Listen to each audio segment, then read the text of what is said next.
Hi everybody. So I've been asked, well, I kind of made a statement about doing this and then I got some requests afterwards. So what I want to show you guys today how to do is how we make our gravy. This particular gravy is a milk-based gravy. And what I have done so far, I went ahead and we just did canned biscuits for this one. So we did some biscuits and I lightly brushed the top with butter already. Went ahead and got that out of the way. Browned up some breakfast sausage, just pork breakfast sausage. If you are doing this with wild game by chance, you may have to supplement the fat if it happens to be or even of a leaner pork. You can also do this with bacon. You can make a sawmill out of like just straight butter. But basically what you're going to need is a fat source, a liquid, and a starch. The butter that I melted down earlier and brushed on the biscuits, it's about a half a stick in total. Left over from that, we're going to use that. I'm going to supplement it with a little bit of bacon grease. If you don't render your own bacon grease, not a big deal. It's not necessary. Okay, so here we go. I've already pulled the sausage aside. I'm going to go ahead and add the butter into the skillet and get this all melted down. I want it liquid.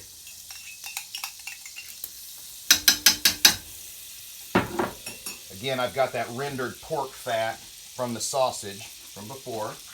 This is obviously the same skillet I cooked that in. I'm going to add, I don't know, maybe about a tablespoon and a half, roughly, of bacon grease. You're going to have a good amount of fat in the bottom of this skillet, or at least if you're making it in this size of a serving for this many people, you're going to anyway. So once this gets all melted down,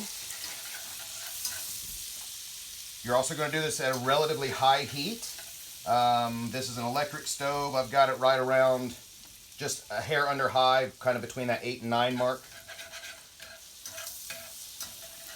When you see the fat in the skillet doing what this is doing, if you can see that, sort of bubbling and frothing up, you're on the right track. Now, the thing about doing this type of a gravy, I'm scraping the bottom of the pan to kind of get all those pork bits off. The thing about doing this type of gravy is you can sort of choose the end color of the gravy. We like ours a little more brown. We like what it does as far as kind of making the flour that's in it a little, it cooks it essentially is what all you're doing. But it sort of, you taste the nuttier flour rather than a raw flour flavor. Once I've got the fat all liquefied, for this amount, this is a 2 tablespoon flour scoop. Kind of fluff the flour a little so it's not packed. And I'm going to start with 1 and 2. So about 4 tablespoons of flour. And I use the whisk. The nice thing about doing gravy in this particular way is that this is specifically to help people who have a hard time getting lumps out of the gravy, lumps of flour or uncooked flour. When you do sort of a roux like this of melted hot fat and flour, it'll cook those lumps out. And then you can go adding whatever your protein source is back into it, like you're going to see me do. It works for hamburger gravy, like I said earlier, bacon gravy, sawmill gravy if you're just doing straight butter.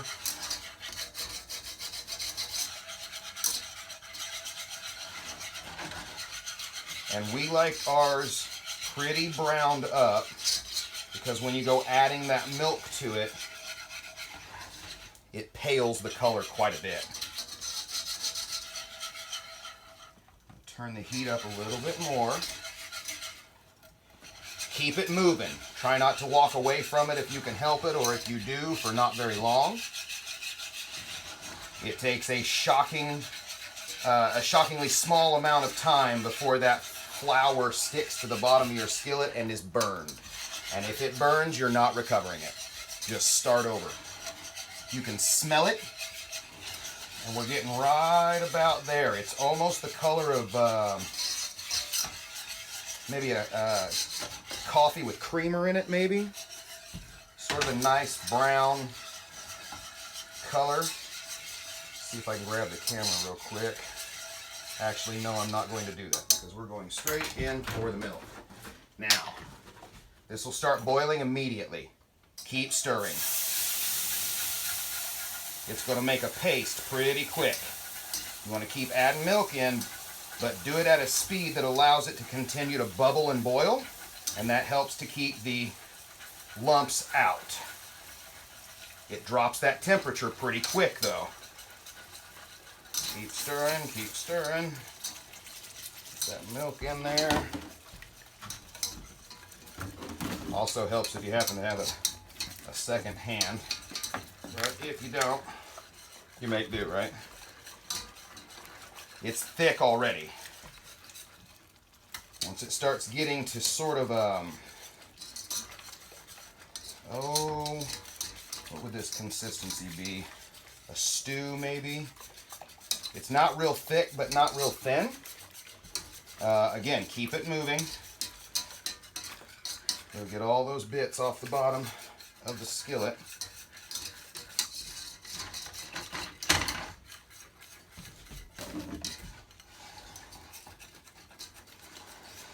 And as long as it doesn't stick, you'll see it keeps bumping right back up to boiling.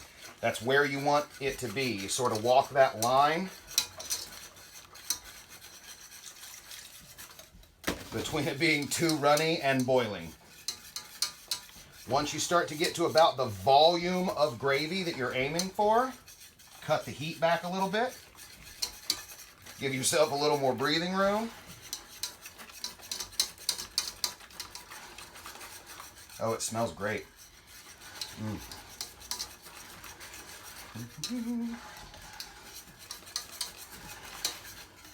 As I said, we're just doing this over biscuit.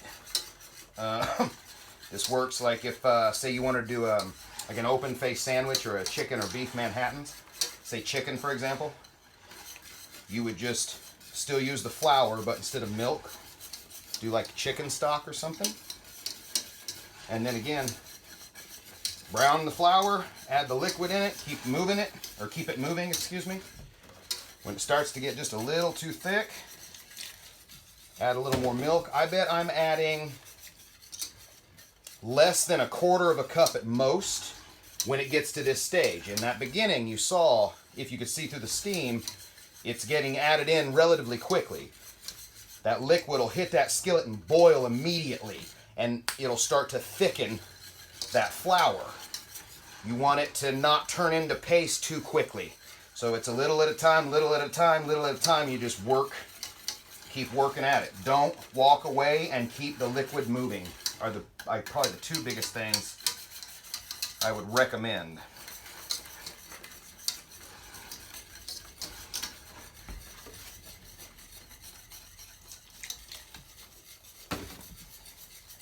Now remember, with it being this hot, it's going to be a lot more runny than what it will be once it cools off. It'll thicken up quite a bit. If it does that and it's thicker than you want it, give it a little more heat and just add maybe a tablespoon or two at a time of your liquid source to bring it back up to a consistency that you're aiming for. And it works even after you add a protein back into it. Just about there. And you notice we've not even gotten to a stage yet of tasting it to make sure we're flavor profiles where we're wanting it. It is, however, at a stage. I just bumped the heat back down again. I'm at about a 7. If I leave it alone, it'll immediately start bubbling, but it's a thick bubble, so that the bubble doesn't break the surface of the liquid too quickly. That tells me that it's starting to get to a point in the consistency that I want. Some people like thicker gravy, some people like runnier gravy, some people don't even like it browned. If that's the case, you hit that flour in there into the fat once it's liquefied, and just don't brown it very long. Make sure it's good and coated in the fat, and then start adding your liquid in. It'll give you a much whiter looking gravy. A little bit more liquid. I feel like I sway a lot when I do this. Well, I do. All right, we're gonna go ahead and add that pork sausage, that browned pork sausage back into it.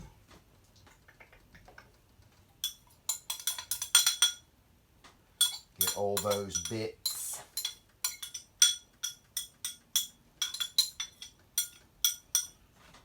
I had a friend of mine that would do a gravy similar to this using that sage seasoned breakfast sausage, and it's outstanding. It just goes to show you can use whatever kind you like or are in the mood for. We've gotten fresh sausage before.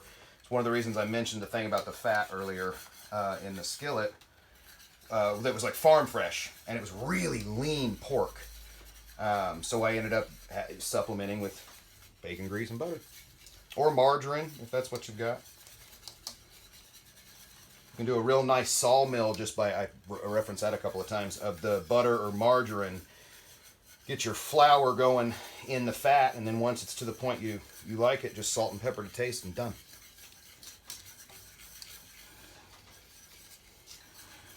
Let's see if I can now grab the camera without making it go too haywire. That's at a stage where I can afford to. Here we go. That didn't shake you up too badly. There you go. So as you can see, I've got a low sort of rolling boil or bubble about it. Maybe a hair above a simmer, or maybe even a simmer. I don't know. I didn't go to cooking school. And there you have it. At this stage, usually what I will do is kill the heat, pull my whisk out, and sort of let it start to cool down a little bit before I go back in to make sure that I've got enough salt and pepper. And that's all you should, well, that's all we usually use once it gets to this point. Give it a couple more stirs, make sure nothing's sticking. And then once it's cooled down, like I said, if it's too thick, add a little more liquid. Give it a taste. If you need a little more salt, add a little more salt. Given the amount of flour you use, that would not be uncommon. If it tastes flat to you, try the salt. It should be a little punchy in flavor. And then a pepper, of course. You know what pepper does. It makes it peppery. All right. Anyway, I hope you guys enjoyed this. I hope it helps you make some gravy. If you did, please hit that subscribe button. Give us a like, a follow, a share, and all of that. Thanks, everybody. We'll see you later.